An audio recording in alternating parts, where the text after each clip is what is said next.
चला तर मंडळी, आज आपण आहे ना एकदम साधी मेथी बनवूया. इथं मी 3 गड्डे घेतल्यात निवडून, कारण आमच्या घरात माणसं जास्त आहेत आणि आम्हाला खूप मेथी आवडती म्हणून जास्त घेतली. आता ही मेथी मी धुवून निसून घेतलेली आहे.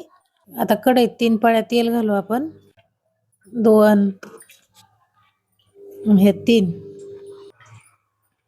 आता हे तेल गरम झालंय. आता याच्यात एवढा लसूण टाकू आपण.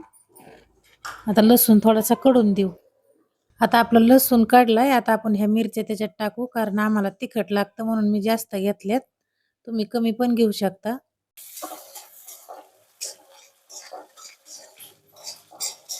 आता ही मिरची आपण चांगली तळून देऊ.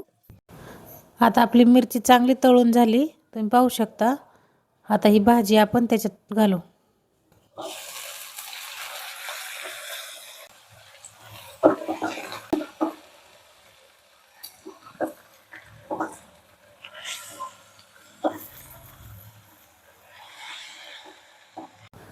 आता ह्या भाजीला आपण थोडंसं शिजून देऊ, म्हणजे ती खाली जाईल.